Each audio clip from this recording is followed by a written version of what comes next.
உயிர்த்த ஆண்டவர் இயேசு கிறிஸ்துவில் எனக்கு மிகவும் பிரியமான சகோதர சகோதரிகளே, திருவருகை காலம் முதல் வாரம் வியாழன். மனிதர் மீது நம்பிக்கை வைப்பதை விட ஆண்டவரிடம் தஞ்சம் புகுவதே நலம்.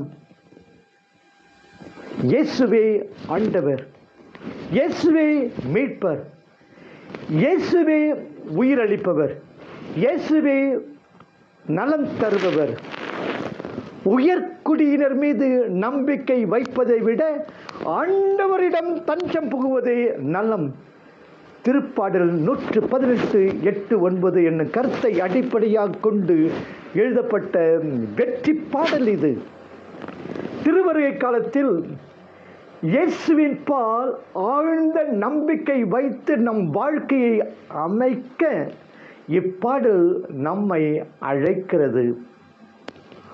ஆண்டவர் என் ஆயன், ஆண்டவர் என் ஆயன், ஆண்டவர் மதிலும் அரணும் கொண்ட வலிமையான நகர், என்றென்றும் நிலைத்திருக்கும் பாறை.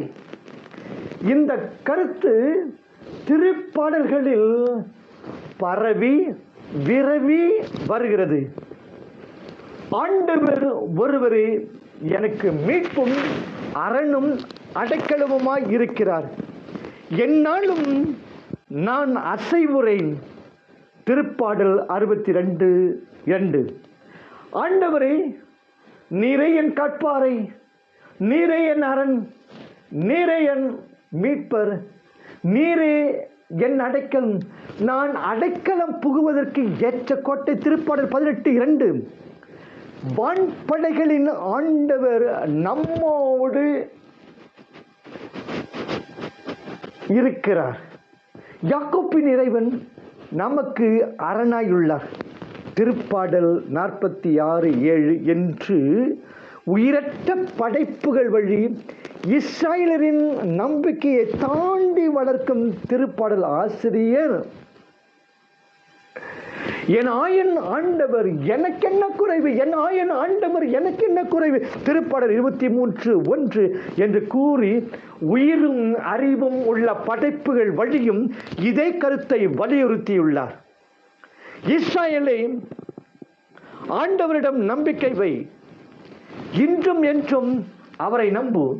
திருப்பாடல் 131:3 என்பதும் இன்றைய வாசக கருத்தையும் உறுதிப்படுத்துகிறது. உச்சி மீது வானம் இடிந்து வீழ்ந்த போதினும் அச்சம் எதுவும் கிறிஸ்துவின் மேல் நம்பிக்கை வைத்த ஒருவனை கலங்க செய்ய முடியாது. உச்சி மீது வானமே இடிந்து வீழ்ந்த போதிலும் அச்சம் எதுவும் கிறிஸ்துவின் மேல் நம்பிக்கை வைத்த ஒருவனை கலங்க செய்ய முடியாது. ஏமாப்போம், பிணி அறியும் என்று அப்பர் பாடுகிறார். ஆண்டவரிடம் தஞ்சம் அடையும்.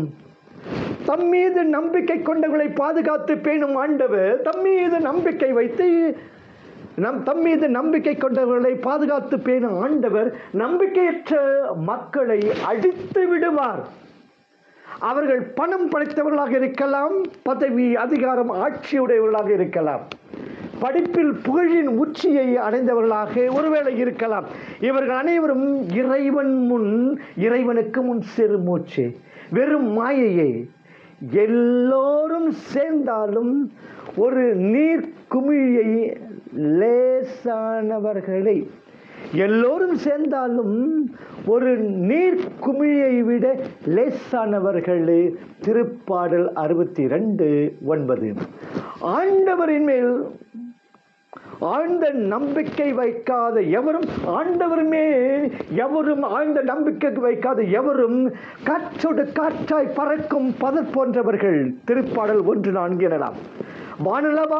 வானெல்லாம் ஓங்கி உயர்ந்த கோட்டை போன்று இவர்கள் இருந்தாலும் இறைவனில் நம்பிக்கை இல்லாவிடில் தரை மட்டமாக்கப்பட்டு தமிழ் பொடியாக்கப்படுவர். திருப்பாடல் 77:5 என்பது தென்னம். வாழ்வாவது மாயை, மீண்டுமாக வாழ்வாவது மாயை. இது மண் ஆவது திண்ணம் என்று சுந்தரர் பாடுகிறார். இன்றிலிருந்து நாளை மறைந்து போகும் பொருட்களின் மீது, ஆட்களின் மீது நம்பிக்கை வைக்கிறோமா? அல்லது என்றும் இருந்து உதவும் இறைவன் பால் நம் நம்பிக்கையை வளர்க்கிறோமா? ஆண்டவரே என் கேடயம், ஏழையும் எளியவர்களுமாக, அதாவது இறைவனுக்கு பயந்தவர்களாக, ஆண்டவருக்கு அடிமைப்பட்டவர்களாக வாழ்வோம், எப்போதும் வெற்றி காண்பர். ஏழையும் எளியவர்களுமாக, அதாவது இறைவனுக்கு பயந்தவர்களாக, ஆண்டவருக்கு அடிமைப்பட்டவர்களாக வாழ்வோம், எப்போதும் வெற்றி காண்பர். திருப்பாடல் 27:6. சீயோன் மலை போல் அசைவுறாது இருப்பர். அவர்கள் சீயோன் மலை போல் அசைவுறாது இருப்பர். திருப்பாடல் 125:1. ஆண்டவரே இன்னொருக்கு கதிரோனும் கேடயமாக இருப்பர். திருப்பாடல் 83:11. திருவருகை காலம் நம்பிக்கையின் காலம். திருவருகை காலம் நம்பிக்கையின் காலம். நம்பினோரை கைவிடாத இயேசுவின் பால் நம் நம்பிக்கையை வளர்ப்போம். இயல் 7. இறைவாக்கியங்கள் 21, 24 முதல் 27 முடிய. நினைவும் செயலும். உள்ளம் எண்ணுவதை உதடு வெளியிடுகிறது. உள்ளம் ஒன்று எண்ண நாம் வேறொன்று பேசுவது பொய். உள்ளம் ஒன்று எண்ண நாம் வேறொன்று பேசுவது பொய். அப்படியே சொல்வது ஒன்றாயும் செய்வது ஒன்றாயும் அதற்கு முரண்பட்டதாய் இருந்தால் நமது ஆளுமையிலேயே பிளவு ஏற்படுகிறது. இரட்டை நாக்கு என்பது போல் இரட்டை மனிதர்கள் ஆகிவிடுகிறோம். இறைவனுக்கும் நமக்கும் இருக்க வேண்டிய தொடர்பிலும் ஆளுமை பிளவு ஏற்பட்டு விடுகிறது. இறைவனுக்கும் நமக்கும் இருக்க வேண்டிய தொடர்பிலும் ஆளுமை பிளவு ஏற்பட்டு விடுகிறது. இதை கண்டித்தே ஆண்டவரே ஆண்டவரே என்று சொல்வோரெல்லாம் விண்ணரசு சேர்வதில்லை என்கிறார் இயேசு 7:21. சிந்தையில் கள் விரும்பி சிறு சில என்பது போல், சிந்தையில் கள் விரும்பி சில சில என்பது போல் வந்தே மாதரம் என்பார் கிளியே, மனதில் அதனை கொள்ளார் என்று பாரதியார் பாடுகிறார். சொல்லும் செயலும். ஆண்டவரது பொது வாழ்வில் பலர் அவரை பின் சென்றனர். போதனையை கேட்க சென்றவர், புதுமையை பார்க்க சென்றவர், பாலினத்தில் அப்பத்தை பகிர்ந்தளித்ததால் அவரை பின்தொடர்ந்தவர் என்று பல ரகம் உண்டு. மத்தேயு 14, 13, 14, 16, 29, 31. ஆனால் அவர்களில் பலரது உள்ளம் அவருக்கு வெகு தொலைவில் இருந்ததாக கூறுகிறார் இறை இயேசு. மத்தேயு 13, 14, 18, 15, 8, 9.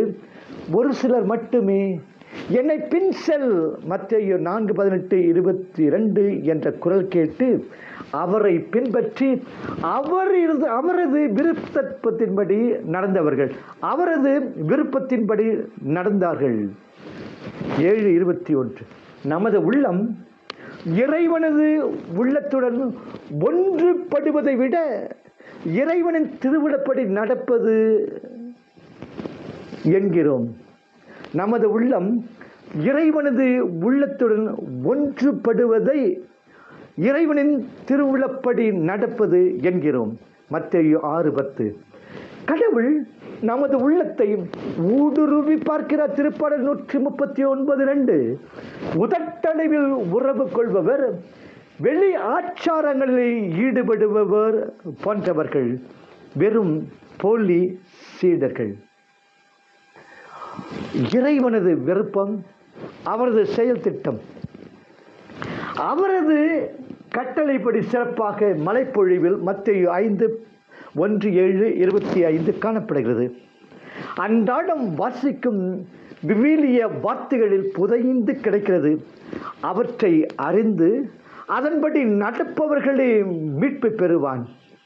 சொல் அளவில் உதட்டளவில் மட்டும் நிற்பவனோ இறுதி தீர்ப்பு வேளையில் ஆண்டவரே ஆண்டவரே என்று உம்மை கூவி அழைத்தேனே, உமது பெயரால் இறைவாக்கு உரைத்தேனே, புதுமைகள் கூட புரிந்தேனே என்று பட்டியல் போட்டு படித்தாலும் மத்தேயு 7:22 என் விருப்பத்தை நிறைவேற்றாத உன்னை அறியேன் என்ற பதிலையே பெறுவான்.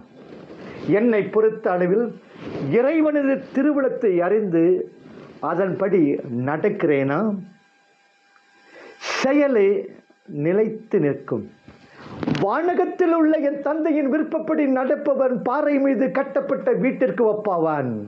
வானகத்தில் உள்ள என் தந்தையின் விருப்பப்படி நடப்பவன் பாறை மீது கட்டப்பட்ட வீட்டிற்கு ஒப்பாவான். மத்தேயு 7:24 பறந்து விரிந்த மலைகளையும் குன்றுகளையும் நன்கறிந்த யூத மக்களுக்கு பாறை மீது கட்டப்பட்ட வீடு வழக்கமான ஓமையே ஆகும். இறைவனை கற்பறையாக கணித்தவர்கள் அவர்கள். திருப்பாடல் 18:2, 31, 47, 62:2, 6, 7 எனக்கு கேடு வரும் நாளில் அவர் என்னை தம் கூடாரத்தில் மறைத்து வைப்பார். எனக்கு கேடு வரும் நாளில் அவர் என்னை தம் கூடாரத்தில் மறைத்து வைப்பார். குன்றின் மீது என்னை பாதுகாப்பாய் வைப்பார்.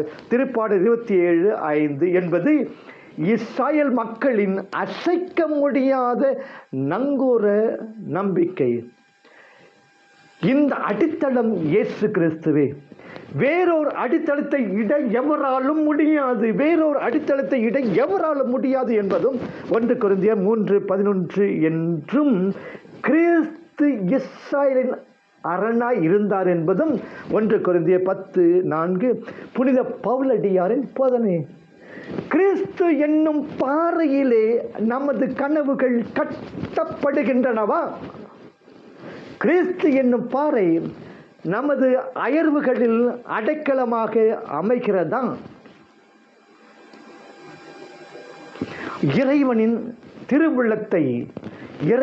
திருவுளத்தை தன்னுடையதாக ஆக்கிக் கொள்ளும் பொழுது மனிதன் அவருடன் இணைந்து விடுகிறான்.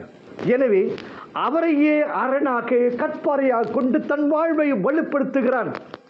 இத்தகைய நம்பிக்கை வாழ்வு, இறைவனுடன் இணைந்த வாழ்வு சோதனை புயல்கள் பூகம்பத்தால் வீழ்ச்சியுறாது. மாறாக இறைவன் என்ற அடிப்படையின்றி எழுப்பப்படும் மனித வாழ்வு ஆற்றோரத்தில் மணல் மீது கட்டப்பட்ட மனைக்கு சமம். 7:26 வேறற்ற மரம் போல் வீழ்ச்சியுறும் வெள்ளமாகிய பேயின் போராட்டத்தில் வீழ்ந்து அழியும். ஒவ்வொரு கிறிஸ்தவனும் திரு அவை என்ற மாபெரும் கட்டிடத்தில் ஒரு உறுப்பு. அதை கட்டி எழுப்பும் பொறுப்பு அவர்களுக்கு உண்டு. தான் நம்பிக்கையில் உறுதி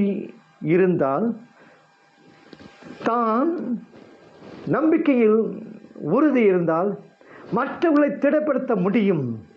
லூக்கா 22:31-32 என் நம்பிக்கை பாறை கொப்பானதாய் இருந்தால்தான் என் தூதுரை பணியும் வலுவுள்ளதாய் இருக்கும். ஆண்டவர் நம் அனைவரையும் நிறைவாக ஆசீர்வதிப்பாராக. ஆமென்.